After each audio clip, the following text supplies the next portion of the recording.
ನಮಸ್ಕಾರ ಸ್ನೇಹಿತರೆ, ನಮ್ಮ ಅಶ್ವಿನಿ ಯೂಟ್ಯೂಬ್ ಚಾನಲ್ಗೆ ನಿಮ್ಮೆಲ್ಲರಿಗೂ ಹೃತ್ಪೂರ್ವಕ ಸ್ವಾಗತ. ಅನುರಾಗ ಅರಳಿತು ಕಥೆಯ 38ನೇ ಅಧ್ಯಾಯ ನಿಮ್ಮೆಲ್ಲರಿಗೂ ಇಷ್ಟವಾಗಿದೆ ಅಂತ ಭಾವಿಸ್ತೇನೆ. ಹಾಗಿದ್ರೆ ಬನ್ನಿ ಸ್ನೇಹಿತರೆ, ಅಧ್ಯಾಯ 39 ಶುರು ಮಾಡೋಣ.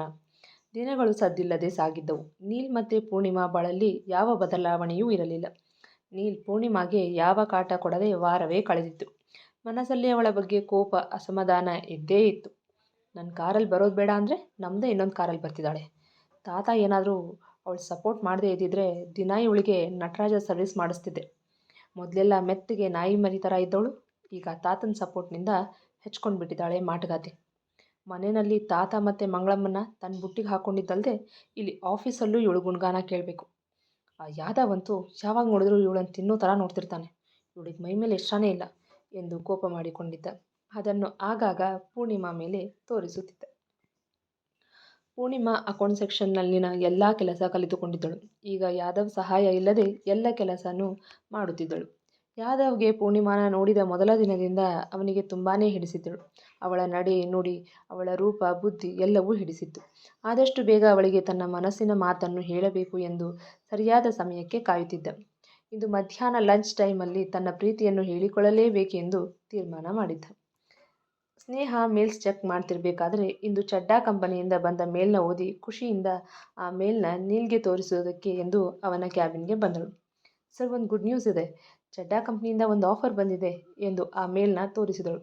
ನೀಲ್ ಆ ಮೇಲ್ ನೋಡಿದ್ದೇ ತುಂಬಾ ಖುಷಿಯಾಗಿದ್ದ. ಸ್ನೇಹ, ಚಡ್ಡಾ ಅವ್ರ ಜೊತೆ ಒಂದು ಮೀಟಿಂಗ್ ಫಿಕ್ಸ್ ಮಾಡು. ಅವ್ರ PA ಶೆಡ್ಯೂಲ್ ಕೇಳಿಕೊಂಡು ಎಂದಾಗ, ಸರಿ ಸರ್, ನಾನು ಈಗಲೇ ಕಾಲ್ ಮಾಡಿ ವಿಚಾರಿಸ್ತೀನಿ ಎಂದು ಹೋದಳು ಸ್ನೇಹ. ಸ್ನೇಹ ಚಡ್ಡಾ ಕಂಪನಿಯ ಓನರ್ ಆದ ಗೌತಮ್ ಅವರ PAಗೆ ಕಾಲ್ ಮಾಡಿ ಗೌತಮ್ ಅವರ ಶೆಡ್ಯೂಲ್ ಬಗ್ಗೆ ವಿಚಾರಿಸಿದಳು. ಗೌತಮ್ ಅವರ PA, ಮೇಡಮ್, ನಾನೊಂದು ಸಾರಿ ಸರ್ನ ಕೇಳ್ಬಿಟ್ಟು ಹೇಳ್ತೀನಿ. ಇಲ್ಲಾಂದರೆ ಒಂದು ಕೆಲಸ ಮಾಡೋಣ, ನೀವು ನೀಲ್ ಸರ್ ನಂಬರ್ ಕೊಡಿ, ಅವರು ಇವ್ರ ಜೊತೆ ಡೈರೆಕ್ಟಾಗಿ ಮಾತಾಡ್ತಾರೆ, ಓಕೆನಾ ಎಂದಾಗ, ದಟ್ಸ್ ನೈಸ್ ಸರ್, ಹಾಗೆ ಮಾಡಿ ಎಂದು ನೀಲ್ಗೆ ಈ ವಿಷಯ ತಿಳಿಸಿದ ಮೇಲೆ ನೀಲ್ ಗೌತಮ್ನ ಕಾಲ್ಗಾಗಿ ಕಾಯುತ್ತಾ ಕುಳಿತ. ಅರ್ಧ ಗಂಟೆಯ ಬಳಿಕ ಗೌತಮ್ ಚಡ್ಡಾ ಅವರೇ ಕಾಲ್ ಮಾಡಿದ್ದರು. Hello mister Neil, I am Gautam Chadha ಎಂದಾಗ, ಹಲೋ ಮಿಸ್ಟರ್ ಗೌತಮ್, ಗೊತ್ತಾಯಿತು ಹೇಳಿ ಎನ್ನಲು, ಇವತ್ತು ಸಂಜೆ ಎಲ್ಲ ಬಿಸ್ನೆಸ್ ಮ್ಯಾನ್ಗಳನ್ನು ಪಾರ್ಟಿಗೆ ಇನ್ವೈಟ್ ಮಾಡಿದ್ದೀವಿ. ನೀವು ಕೂಡ ಬಂದರೆ ಸಂತೋಷ ಆಗುತ್ತೆ. ಹಾಗೆ ಅಲ್ಲೇ ನಮ್ಮ ಹೊಸ ಪ್ರಾಜೆಕ್ಟ್ ಬಗ್ಗೆ ಮಾತಾಡೋಣ, ನೀವೇನಂತೀರಿ ಎಂದು ಕೇಳಿದಾಗ, ದಟ್ಸ್ ನೈಸ್, ನಾನು ಖಂಡಿತ ಬರ್ತೀನಿ ಮಿಸ್ಟರ್ ಗೌತಮ್. ನಿಮ್ಮ ಕಂಪ್ನಿ ಬಗ್ಗೆ ತುಂಬಾ ಕೇಳಿದ್ದೀನಿ. ಈಗ ಒಂದು ಅವಕಾಶ ಸಿಗ್ಬೋದು ಅನ್ನೋ ದಾರಿ ಕಂಡಾಗ ನಾನು ಯಾಕೆ ರಿಜೆಕ್ಟ್ ಮಾಡಲಿ ಎಂದ. ಓಕೆ ಮಿಸ್ಟರ್ ನೀಲ್, ಸಂಜೆ ಪಾರ್ಟಿಲಿ ಸಿಗೋಣ ಎಂದಾಗ, ಸರಿ mister Gautam, see you in the evening ಎಂದು ಕರೆ ಕಟ್ ಮಾಡಿದ. ನೀಲ್ ಬೆಲ್ ಮಾಡಿ ಪ್ಯೂನ್ಗೆ ಸ್ನೇಹ ಮತ್ತು ಪೂರ್ಣಿಮಾಗೆ ಬರೋದಕ್ಕೆ ಹೇಳಿ ಕಳುಹಿಸಿದ. ಪ್ಯೂನ್ ಹೋಗಿ, ಸ್ನೇಹ ಮೇಡಮ್, ಸರ್ ನಿಮ್ಮನ್ನು ಕರೀತಿದ್ದಾರೆ, ಹಾಗೆ ಪೂರ್ಣಿಮಾಗೂ ಕೂಡ ಬಾಸ್ ಕ್ಯಾಬಿನ್ ಬರಬೇಕಂತೆ ಎಂದು ಹೇಳಿ ಹೋದ. ಮೇ ಐ ಕಮಿನ್ ಸರ್ ಎಂದು ಒಳಬಂದ ಸ್ನೇಹ, ಸರ್ ಬರೋದಕ್ಕೆ ಹೇಳಿದ್ರಂತೆ ಎಂದಾಗ, ಯಾ ಸ್ನೇಹ, ಚಡ್ಡಾ ಅವರಿಂದ ಮೇಲ್ ಬಂದಿರಬೇಕು, ಚೆಕ್ ಮಾಡಿ, ಇವತ್ತಿನ ಪಾರ್ಟಿ ಬಗ್ಗೆ ಡೀಟೇಲ್ಸ್ ಕಳಿಸಿದ್ದಾರಂತೆ ಎಂದ. ಓಕೆ ಸರ್ ಎಂದು ಮೇಲ್ ಚೆಕ್ ಮಾಡಿದಳು. Sir, party dress code black, ಮತ್ತು ಈ ಪಾರ್ಟಿಗೆ ಜೋಡಿಯಾಗಿ ಬರಬೇಕು ಅಂತ ರೂಲ್ಸ್ ಮಾಡಿದ್ದಾರೆ, ಆ್ಯಂಡ್ ಟೈಮಿಂಗ್ ಶಾರ್ಟ್ 8 o'clock ಎಂದಳು. ಓಕೆ ಸ್ನೇಹ, ನಾನು ಮಧ್ಯಾಹ್ನದ ಮೇಲೆ ಆಫೀಸಲ್ಲಿರಲ್ಲ, ಇವತ್ತಿನ ಮೀಟಿಂಗ್ಸ್ನ ನಾಳೆ ಶೆಡ್ಯೂಲ್ ಮಾಡು. ಹಾಗೆ ಆ ಸಂದೇಶ್ ಅವ್ರ ಫೈಲ್ನ ಒಂದು ಸಾರಿ ಕರೆಕ್ಷನ್ ಮಾಡು, ನಾನು ನಾಳೆ ಬಂದು ಸೈನ್ ಹಾಕ್ತೀನಿ ಎಂದಾಗ, ಶೋರ್ ಸರ್ ಎಂದು ಹೇಳಿ ತನ್ನ ಕ್ಯಾಬಿನ್ಗೆ ಹೋದಳು. ಸ್ನೇಹ ಹೋದ ಸ್ವಲ್ಪ ಸಮಯದ ಬಳಿಕ ಪೂರ್ಣಿಮಾ ನೀಲ್ ಕ್ಯಾಬಿನ್ ಡೋರ್ ನಾಕ್ ಮಾಡಿದಳು. ನೀಲ್ ಲ್ಯಾಪ್ಟಾಪಲ್ಲಿ ಏನೋ ಕೆಲಸ ಮಾಡುತ್ತಿದ್ದವನು ಯಸ್ ಎಂದ. ಬರೋದಕ್ಕೆ ಹೇಳಿದ್ರಂತೆ ಎಂದಳು ಪೂರ್ಣಿಮಾ. ಈಗ ತಲೆ ಎತ್ತಿದ ನೀಲ್, ಕೂತ್ಕೋ ಎಂದಾಗ ಪೂರ್ಣಿಮಾ ನೀಲ್ ಎದುರಿಗಿನ ಚೇರ್ ಮೇಲೆ ಕೂತಳು. ಓಕೆ, ನಾನು ಕರೆದಿದ್ದ ವಿಚಾರ ಏನಪ್ಪ ಅಂದರೆ, ಸಂಜೆ ನಾವೊಂದು ಪಾರ್ಟಿಗೆ ಹೋಗ್ತಿದ್ದೀವಿ, ನೀನು 8 ಗಂಟೆ ಅಷ್ಟರಲ್ಲಿ ರೆಡಿಯಾಗಿರಬೇಕು.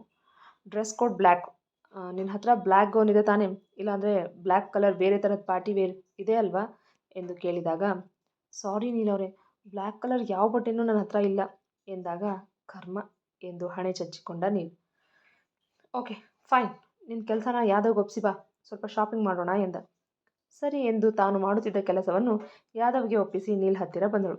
ಇಬ್ಬರು ಜೊತೆಯಾಗಿ ಆಫೀಸ್ನಿಂದ ಕಾರ್ ಏರಿ ಹೊರಟರು. ಅರ್ಧ ಗಂಟೆಯ ಬಳಿಕ ಒಂದು ದೊಡ್ಡ ಮಾಲ್ ಹತ್ತಿರ ಕಾರ್ ನಿಲ್ಲಿಸಿದ. ನೀಲ್ ಕಾರ್ ಪಾರ್ಕಿಂಗ್ ಲಾಟ್ನಲ್ಲಿ ನಿಲ್ಲಿಸಿ ಪೂರ್ಣಿಮಾನ ಕರೆದುಕೊಂಡು ಶಾಪ್ ಒಳಗಡೆ ಲೇಡೀಸ್ ಸೆಕ್ಷನ್ ಕಡೆ ಕರೆದುಕೊಂಡು ಬಂದು, ಎಕ್ಸ್ಕ್ಯೂಸ್ ಮೀ, ನನಗೆ ಬ್ಲ್ಯಾಕ್ ಕಲರ್ ಅಲ್ಲಿ ಪಾರ್ಟಿ ವೇರ್ಗೆ ಒಂದು ಲಾಂಗ್ ಗೌನ್ ಬೇಕು ಎಂದು ಸೇಲ್ಸ್ ಗರ್ಲ್ಸ್ ಹತ್ತಿರ ಹೇಳಿದ. ಓಕೆ ಸರ್, ಸೈಜ್ ಎಂದು ಕೇಳಿದಳು ಸೇಲ್ಸ್ ಗರ್ಲ್. ಇಳಿದಾಳಲ್ಲ ಇವಳು ಸೈಜು ಎಂದು ಪೂರ್ಣಿಮಾ ಕಡೆ ತೋರಿಸಿದ. ಓಕೆ ಸರ್, ಎಂದು ಬ್ಲ್ಯಾಕ್ ಕಲರಲ್ಲಿದ್ದ ಒಂದು ಡಿಫ್ರೆಂಟ್ ಡಿಸೈನ್ ಲಾಂಗ್ ಗೌನ್ ತಂದು ತೋರಿಸಿದಳು. ನೀಲ್ಗೆ ಅದರಲ್ಲಿ 2 ಗೌನ್ಗಳು ಇಷ್ಟವಾಯಿತು. ಒಂದು ಫ್ರಂಟ್ ಡೀಪ್ ನೆಕ್, ಹಿಂದೆ ಪೂರ್ತಿ ಬೆನ್ನು ಮುಚ್ಚೋ ಹಾಗೆ ಜಿಪ್ ಇತ್ತು. ಇನ್ನೊಂದು ಫ್ರಂಟ್ ಮತ್ತು ಬ್ಯಾಕ್ ಡೀಪ್ ನೆಕ್ ಇತ್ತು. ಬಟ್ಟೆ ಕೂಡ ಶೈನ್ ಆಗುತ್ತಿತ್ತು. ಆ 2 ಡ್ರೆಸ್ ನೋಡಿದೆ ಪೂರ್ಣಿಮಾಗೆ ಒಂಥರ ಆಯಿತು. ಇವೆರಡನ್ನೂ ವೇರ್ ಮಾಡಿ ತೋರಿಸು, ನಾನು ಸೆಲೆಕ್ಟ್ ಮಾಡ್ತೀನಿ ಅಂದ. ನೀಲ್ ಅವರೇ, ಪಾರ್ಟಿಗೆ ಈ ಥರದ ಬಟ್ಟೆನೇ ಹಾಕಬೇಕಾ, ಸೀರೆ ಉಟ್ರೆ ಆಗಲ್ವಾ ಎಂದು ಕೇಳಿದಳು ಮುಜುಗರದಿಂದ. ಓಹ್ ಹೆಲೋ ಓಲ್ಡ್ ಮಾಡೆಲ್, ಇದು ಬಿಸ್ನೆಸ್ ಸಂಬಂಧಪಟ್ಟ ಪಾರ್ಟಿ, ಅದಕ್ಕೆ ಈ ತರಹದ ಬಟ್ಟೆ ಹಾಕ್ಕೋಬೇಕು. ಸೀರೆ ಹಾಕಿದ್ರೂ ನಡೆಯುತ್ತೆ, ಆದರೆ ನೀನು ಗೌನ್ನೇ ಹಾಕ್ಕೋಬೇಕು ಅಷ್ಟೇ ಎಂದಾಗ, ಪ್ಲೀಸ್ ನೀಲವರೇ, ನಾನು ಯಾವತ್ತೂ ಈ ಥರದ ಬಟ್ಟೆ ಹಾಕಿಲ್ಲ, ಪ್ಲೀಸ್ ನಾನು ಸೀರೆನೇ ಉಟ್ಕೊಳ್ತೀನಿ, ಅದೇ ಬ್ಲ್ಯಾಕ್ ಕಲರ್ ಕೊಡಿಸಿ ಎನ್ನಲು, ಅದೆಲ್ಲ ಆಗಲ್ಲ, ಈಗ ಹೋಗಿ ಇವೆರಡು ಬಟ್ಟೆನೂ ಹಾಕಿ ತೋರಿಸು ಎಂದು ಟ್ರಯಲ್ ರೂಮ್ ಕಡೆ ಅವಳನ್ನು ಕರೆದುಕೊಂಡು ಬಂದ. ಪ್ಲೀಸ್ ನೀಲವ್ರೆ, ನನಗೆ ಈ ಥರದ ಬಟ್ಟೆ ಹಾಕಿ ಅಭ್ಯಾಸ ಇಲ್ಲ, ಈ ಥರದ ಬಟ್ಟೆ ಹಾಕ್ಕೊಂಡ್ರೆ ನಂಗೆ ತುಂಬ ಮುಜುಗರ ಆಗುತ್ತೆ ಎಂದು ಬೇಡಿಕೊಂಡಳು. ಈಗ ತೆಪ್ಪಗೆ ಹೋಗಿ ಡ್ರೆಸ್ ಹಾಕ್ಕೊಂಡು ಬಾ ಎಂದು ಗದರಿದ.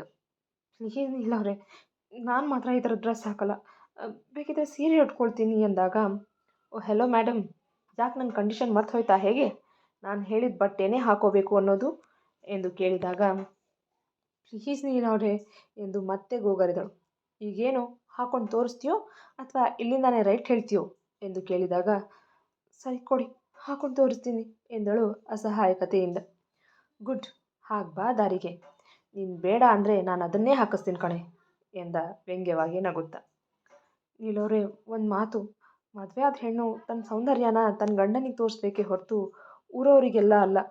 ಪಾರ್ಟಿ ಅಂದ ಮಾತ್ರಕ್ಕೆ ಸೀರೆ ಹಾಕಬಾರ್ದು ಅನ್ನೋ ನಿಯಮ ಏನೂ ಇಲ್ಲ ಅಲ್ವಾ ಎಂದು ಕೇಳಿದಾಗ, ನೀಲ್ ಕಿವಿಯಲ್ಲಿ ಬೆರಳು ಹಾಕಿ ಅಲ್ಲಾಡಿಸಿ, ನಿನ್ನ ಲೆಕ್ಚರ್ ಕೊಡೋದು ಮುಗಿದಿದ್ರೆ ಹೋಗಿ ಹಾಕೊಂಡು ಬಾ ಎಂದಾಗ, ಪೂರ್ಣಿಮಾ ಬೇಸರದಿಂದ, ಇವ್ರಿಗೆ ಹೇಳಿದರೆ ಏನೂ ಪ್ರಯೋಜನ ಇಲ್ಲ, ಎಲ್ಲ ನನ್ನ ಹಣೆ ಬರಹ ಎಂದು ಡ್ರೆಸ್ ಟ್ರಯಲ್ ಮಾಡಲು ಹೋದಳು. ಮೊದಲು ಒಂದು ಫ್ರಂಟ್ ಡೀಪ್ ನೆಕ್, ಹಿಂದೆ ಪೂರ್ತಿ ಬೆನ್ನು ಮುಚ್ಚುವ ಹಾಗೆ ಜಿಪ್ ಇತ್ತು, ಅದನ್ನು ಹಾಕಿ ಬಂದಳು. ನೀಲ್ ಅವಳನ್ನು ಆ ಬಟ್ಟೆಯಲ್ಲಿ ನೋಡಿ, ವಾವ್ ಲುಕಿಂಗ್ ಗಾರ್ಜಿಯಸ್ ಅನ್ನೋ ಮಾತು ಬಾಯಲ್ಲೇ ಉಳಿಯಿತೇ ಹೊರತು ಬಾಯಿಂದ ಆಚೆ ಒಂದು ಶಬ್ದ ಬರಲಿಲ್ಲ ಅನ್ನೋದಕ್ಕಿಂತ ಬಾಯಿ ಬಿಡಲಿಲ್ಲ ಎನ್ನಬಹುದು. ಓಕೆ, ಇನ್ನೊಂದು ಹಾಕೊಂಡು ಬಾ, ಅದನ್ನು ನೋಡ್ತೀನಿ ಎನ್ನಲು, ಇನ್ನೊಂದು ಫ್ರಂಟ್ ಮತ್ತು ಬ್ಯಾಕ್ ಡೀಪ್ ನೆಕ್ ಇತ್ತು, ಬಟ್ಟೆ ಕೂಡ ಶೈನ್ ಆಗುತ್ತಿತ್ತು, ಅದನ್ನು ಹಾಕಿಕೊಂಡು ಬಂದು ತೋರಿಸಿದಳು. ಈಗಂತೂ ನೀಲ್ ಸಂಪೂರ್ಣ ಕಳೆದೇ ಹೋಗಿದ್ದ. ಅವಳ ಹಾಲು ಬಿಳುಪು ಬಣ್ಣಕ್ಕೆ ಬ್ಲ್ಯಾಕ್ ಕಲರ್ ಗೌನ್ ತುಂಬ ಚೆನ್ನಾಗಿ ಒಪ್ಪಿತ್ತು. ಬ್ಲ್ಯಾಕ್ ಕಲರ್ನಿಂದಾಗಿ ಅವಳ ಅಂದ ಇನ್ನೂ ಹೆಚ್ಚಾದಂತೆ ಅನಿಸುತ್ತಿತ್ತು. ಈ ಸಾರಿ ಬಾಯಿ ಬಿಟ್ಟು ಹೇಳಿದ್ದ, ಯು ಆರ್ ಲುಕಿಂಗ್ ಹಾಟ್ ಎಂದ. ಅದು ಪೂರ್ಣಿಗೆ ಸರಿಯಾಗಿ ಕೇಳಲಿಲ್ಲ. ನೀಲವ್ರೆ, ಏನಾಯಿತು, ಯಾಕೆ ಸುಮ್ಮನಾಗ್ಬಿಟ್ರಿ ಎಂದು ಕೇಳಲು ತನ್ನ ತಲೆವೇ ಕೊಡವಿಕೊಂಡು, ಓಕೆ, ನೀನು 2 ಗೌನ್ ತೊಗೊಂಡು ಬಾ, ನಾನು ಕ್ಯಾಶ್ ಕೌಂಟರಲ್ಲಿ ಇರ್ತೀನಿ ಎಂದು ಹೋದ. ಕ್ಯಾಶ್ ಕೌಂಟರ್ ಹತ್ತಿರ ಹೋಗಬೇಕಾದರೆ ಅಲ್ಲಿ ಒಂದು ಬೊಮ್ಮೆಗೆ ರೆಡ್ ಕಲರ್ ಸೀರೆ ಹಾಕಿದ್ದರು. ಅದು ನೀಲಿಗೆ ತುಂಬಾ ಇಷ್ಟವಾಯಿತು. ಆ 2 ಗೌನ್ ಜೊತೆ ಆ ಸೀರೆ ಕೂಡ ಬಿಲ್ ಮಾಡಲು ಹೇಳಿದ. ನೀಲವ್ರೆ, 2 ತೊಗೊಂಡ್ರಾ, ಒಂದೇ ಸಾಕಿತ್ತು ಎಂದಳು. ಪ್ರತಿ ಸಲ ಕೊಡ್ಸೋದಕ್ಕಾಗಲ್ಲ, ಮತ್ತೆ ಎಲ್ಲಿಗಾದರೂ ಹೋಗೋದು ಬಂದರೆ ಆಗ ಇದು ಯೂಸ್ ಆಗತ್ತೆ ಎಂದು ಬಿಲ್ ಪೇ ಮಾಡಿ ಅಲ್ಲಿಂದ ಮನೆ ಕಡೆ ಹೊರಟರು. ಮನೆಗೆ ಬಂದ ನೀಲ್ ಮತ್ತೆ ಪೂರ್ಣಿಮಾನ ನೋಡಿ, ಪುಟಿ ಏನಿವತ್ತು ಇಷ್ಟು ಬೇಗ ಬಂದ್ರಿ ಎಂದು ಕೇಳಿದರು ಮಂಗಳಮ್ಮ. ಮಂಗಳಮ್ಮ, ಇವತ್ತೊಂದು ಪಾರ್ಟಿಗೆ ಹೋಗೋದಿದೆ, ಅದಕ್ಕೆ ಬೇಗ ಬಂದ್ವಿ ಎಂದಾಗ, ಹೌದಾ, ಇಬ್ಬರು ಫ್ರೆಶ್ ಅಪ್ ಆಗಿ ಬನ್ನಿ, ಕಾಫಿ ಕೊಡ್ತೀನಿ ಎಂದಾಗ ಸರಿ ಎಂದು ರೂಮಿಗೆ ಹೋದರು ಇಬ್ಬರು. ಮೊದಲು ನೀಲ್ ಹೋಗಿ ಫ್ರೆಶ್ ಅಪ್ ಆಗಿ ಕಾಫಿ ಕುಡಿಯಲು ಕೆಳಗೆ ಬಂದ. ನಂತರ ಪೂರ್ಣಿಮಾ ಫ್ರೆಶ್ ಅಪ್ ಆಗಿ ಕಾಫಿ ಕುಡಿಯಲು ಅಡುಗೆ ಮನೆಗೆ ಬಂದಳು. ತಾತ ಆಗಲೇ ಕಾಫಿ ಕುಡಿದು ವಾಕಿಂಗ್ ಹೋಗಲು ಆಚೆ ಬಂದವರು ನೀಲ್ನ ನೋಡಿದ್ದೇ ಅವನ ಹತ್ತಿರ ಸೋಫಾದ ಮೇಲೆ ಹೋಗಿ ಕೂತರು. ನೀಲ್, ಏನಿವತ್ತು ಇಷ್ಟು ಬೇಗ ಬಂದಿದೆಯಾ ಎಂದು ಕೇಳಿದಾಗ, ತಾತ ಒಂದು ಪಾರ್ಟಿಗೆ ಹೋಗೋದಿದೆ, ಅದಕ್ಕೆ ಬೇಗ ಬಂದೆ ಎಂದ.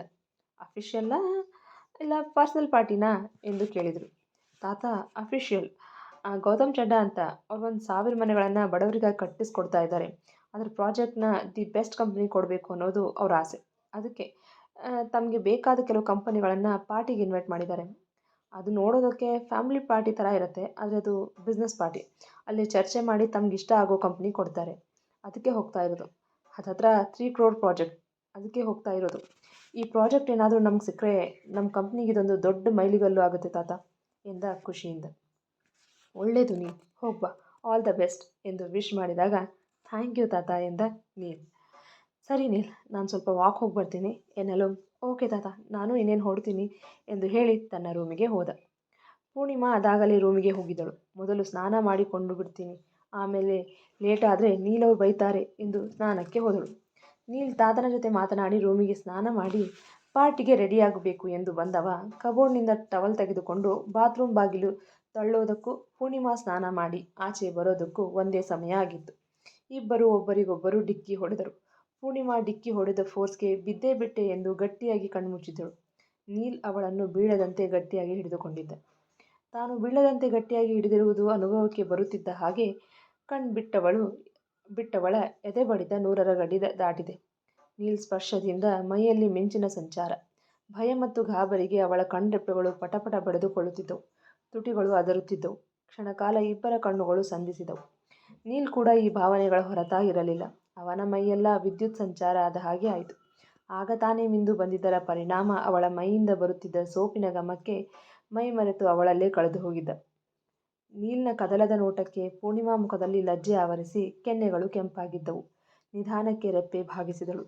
ಎಷ್ಟೋ ಹೊತ್ತಾದರೂ ನೀಲ್ ಅವಳನ್ನು ಬಿಡದೇ ಹಿಡಿದುಕೊಂಡಿರುವುದು ನೋಡಿ ಬಿಡಿಸಿಕೊಳ್ಳಲು ಕೊಸರಾಡಿದಳು. ಅವಳ ಕೊಸರಾಟಕ್ಕೆ ಮಾಯೆಯಿಂದ ಆಚೆ ಬಂದಂತೆ ಎಚ್ಚರವಾದ ನೀಲ್ ತಕ್ಷಣ ಪೂರ್ಣಿಮಾನ ಸರಿಯಾಗಿ ನಿಲ್ಲಿಸಿ ತಲೆಗೂದಲಲ್ಲಿ ಬೆರಳಾಡಿಸಿ, ಬೇಗ ಹೋಗಿ ರೆಡಿಯಾಗು, ನಾನು ಸ್ನಾನ ಮಾಡ್ಕೊಂಡು ಬರ್ತೀನಿ ಎಂದು ಬಾತ್ರೂಮ್ ಹೊಕ್ಕ.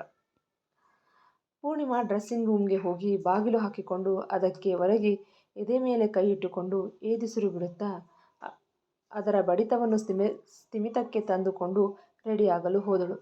ಬಾತ್ರೂಮ್ ಹೊಕ್ಕ ನೀಲ್ಗೆ ಮೈಯೆಲ್ಲ ಬಿಸಿಯಾದ ಅನುಭವ.